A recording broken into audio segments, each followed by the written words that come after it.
Здравейте!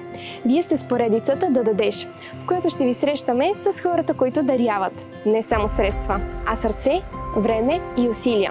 С хората, които променят заобикалящата ги среда към по-добро.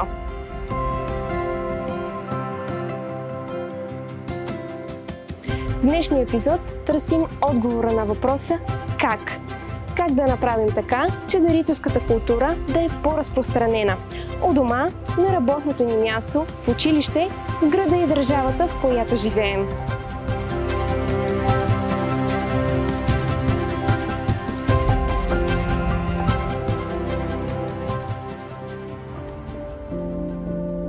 Когато говорим за добрина, съпричастност, емпатия, няма как да избягаме от това, че всъщност възпитанието им започва от вкъщи. Как в едно дете може да се възпитат те, по какъв начин?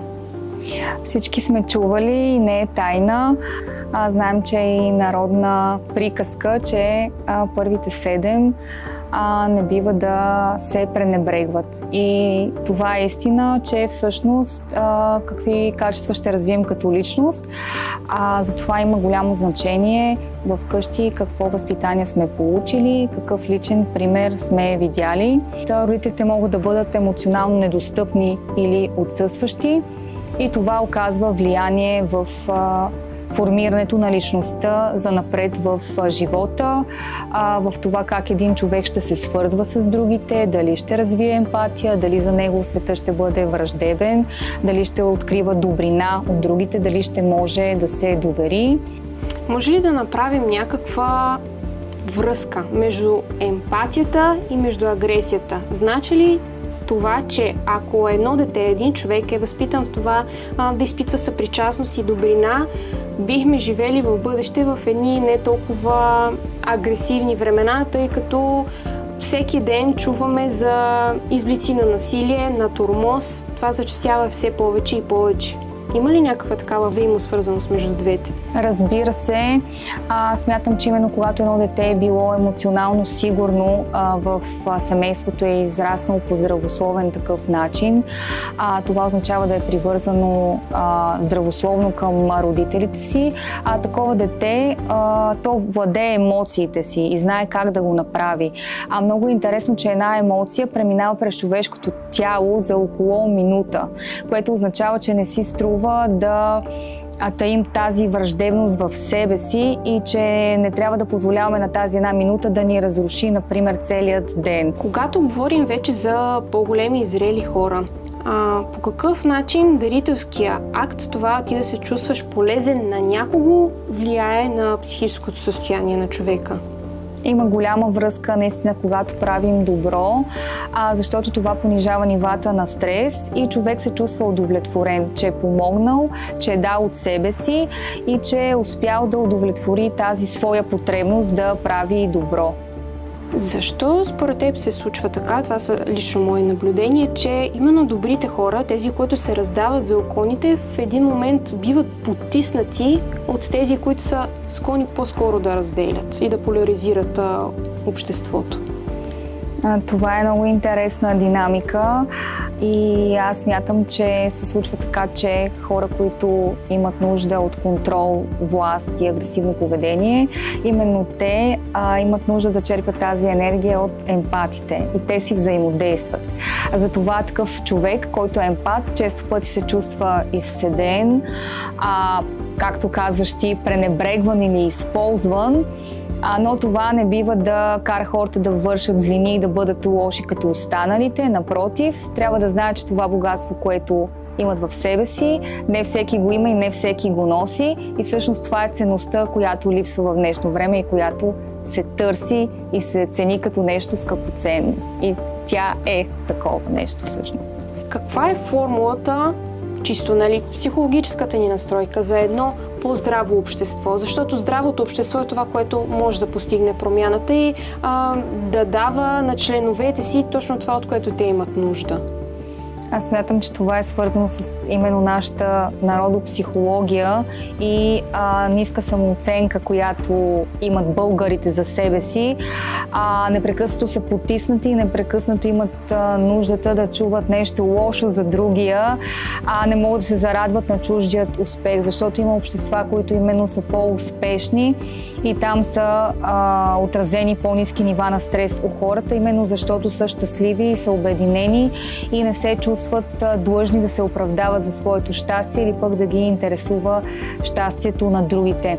Така че ако има някаква образователна програма или възможност за обучение на родители, на млади хора, да се включат в различни каузи, да срещат себе подобни, да срещат емпати, смятам, че това би помогнало наистина на едно враждебно общество да разбере, че пътя не е натам и не е положителен.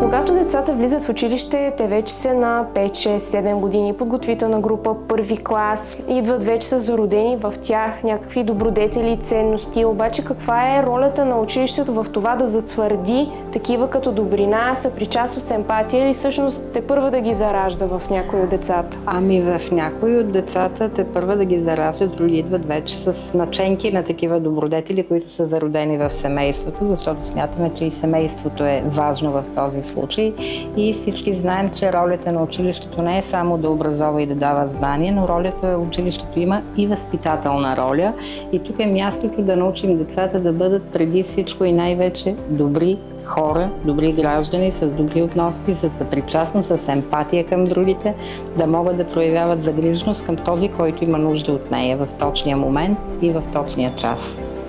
Какви дейности вие сте извършвали в училище през годините, които са свързани с доброволчество, с дарителство? С доброволчество и дарителство това е наша кауза, върху която ние работим от много години в нашето училище. Бяхме едни от първите дарители, традиционни коледни базари започнахме да правим и да даряваме средства за българската Коледа. Продължаваме да го правим и до ден днешен. Правили сме каузи, свързани с събиране на пари за лечение на дете. В момента събираме пари за лечение на колега. Правили сме каузи за събиране на средства, материални средства за подпомагане на възрастни хора или на деца в нужда. За децата в Украйна също събирахме средства. Преди време в Хаити, когато беше голямото земетресение, също събирахме средства. Така че винаги правим такива кампании. Разбира се, тези кампании те не са плод само на училището, защото училището без семейството и без родителите няма как да се случат всички тези неща и всички заедно, учители, родители, деца, изграждаме една общност, като целта на тази общност е да направим от децата, пак казвам, добри хора. Как ви се иска всъщност да виждате нагласите на обществото, свързани с тази тема? Кои са според вас нещата, които така малко обезверяват хората, когато стане на въпрос за дарителство и доброволчество? Може би вярата, пък и има хора, които си казват, защо пък аз да го правя, а не институциите, нали? Защото най-вече, когато става въпрос за лечение, защо аз да дарявам, а не институциите. И ми се ще да бъдем по-единни и да не оставяме всичко на институциите. Това, което можем да свършим сами, нека да си го свършим сами, да си помогнем, когато е необходимо. Ето сега пролетта без никакви користни мисли, когато разбрахме за изгорелия покрив на училището по изкуствата в Трявна.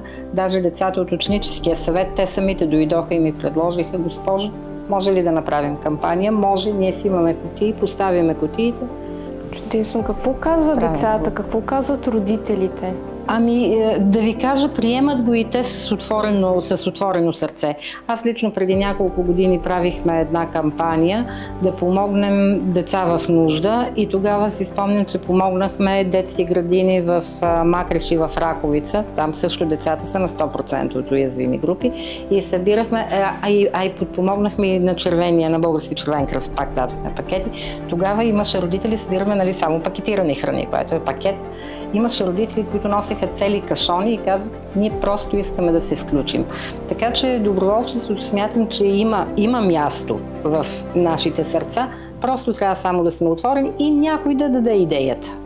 И вече се включват. Поне при нас коледните базари, мога да ви кажа, че в по-голямата си част в дните, особено на учениците от начален етап, тук са родителите.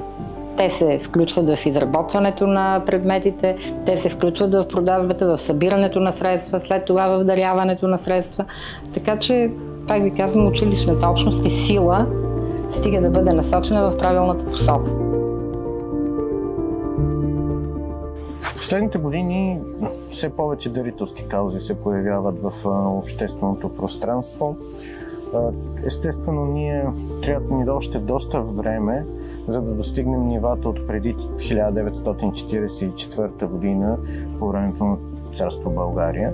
В царска България, преди 1944 година, гражданските организации, които са се занимавали с дарителство, са били под наблюдението на съответното министерство в определената сфера.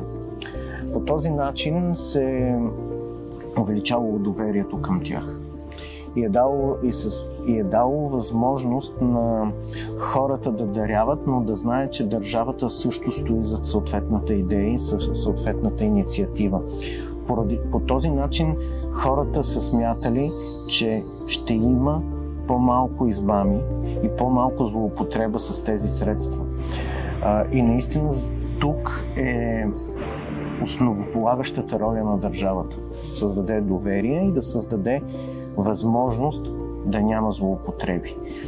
Върху това трябва да работим. Не казвам, че модела от преди 1944 е най-добрия, но наистина трябва да поработим по някакъв начин, така че гражданските организации, които набират средства за дарителски каузи, да получат съответно повече доверие от обществото. Естествено, може би като държавата застане за тях. И същевременно обществените личности, политиците и общините като водещ мотор на обществото, защото нека не се заблуждаваме, кметовете и общините са тези, които градат политиките сред хората, те най-лесно стигат до хората, трябва да заемат водещата си роля. На България трябва много време да достигне нивата от преди 1944 година, защото моят роден град Видин е изграден, съвременният град Видин е изграден предимно с дарителство. И не говорим само за болници, говорим за домове за стари хора, за обществени сгради, включително електрическа централа, включително община, включително паркове. Това, което се случва след 1944 година е, че се одържавяват всички дарителски фондове. Парите се открадват и естествено леко по леко хората са отблъснати от дарителските каузи. За да направим така, че да настроим отново хората към това да даряват, трябва да се поработи много. Да се поработи от държавата, защото наистина държавата е тази, която създава средата на доверие, в която да избоят дарителските каузи. Главното дори не е законодателството на една държава при даренията, главното е доверието. Това да се съгради доверие между хората и държавата, защото всъщност винаги държавата е водеща. И няма как да има много дарителски каузи, да има много дарители, когато държавата е раздирана от корупция, когато държавата е раздирана от най-различни икономически престъпления и когато всъщност няма една целенасочена политика към повишаване на благосъстоянието на гражданите. Всъщност държавата е длъжна да съгради доверието към своите граждани чрез справяне с тези проблеми. Според мен гражданските организации трябва да започнат да работят по-активно, както с представителите на властта, така и с представителите на опозицията. Защото всъщност гражданските организации са мотора, но политическите лица са колелетата на общата кола, която трябва да се движи към това да създава добри инициативи и добри практики и естествено ползи за обществото.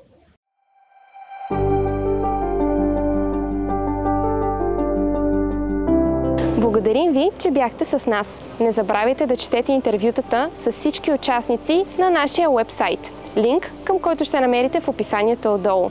Ние ще продължаваме да ви разказваме истории, които да ви вдъхновяват и да ви провокират да бъдете част от доброто. До скоро!